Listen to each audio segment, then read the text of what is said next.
I knew there was something drastically wrong, but I didn't know what it was.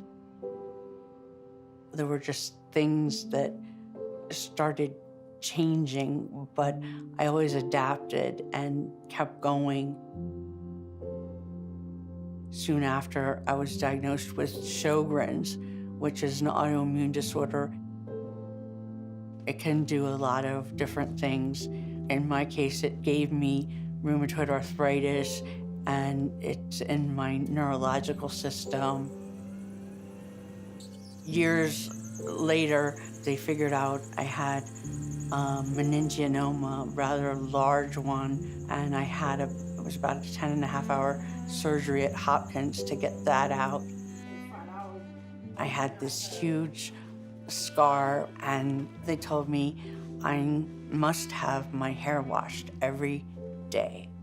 So I called UDS, and Leslie came in, and she wasn't afraid of it. First day I washed her hair, she said, "Oh, I want you to come back." You know, she said nobody else did it as well as I did. And that was how I became good friends with Mary Jane.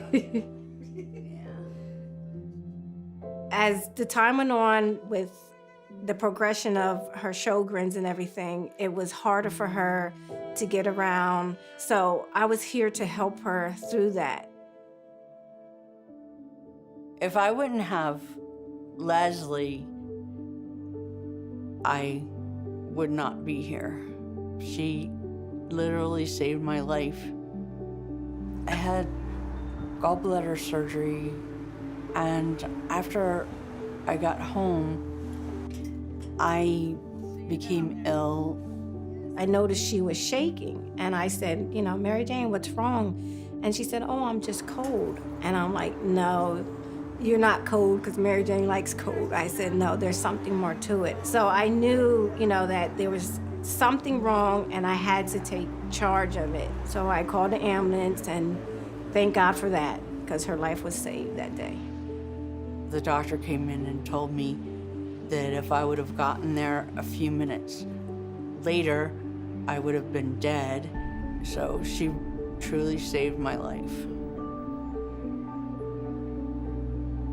I don't know what I would do without UDS. I love working with people, knowing, you know, that I help them to accomplish things so they can be independent. They can do more things for themselves, you know, just because they have a disability, that their life is not over. You know, there's so much more for them.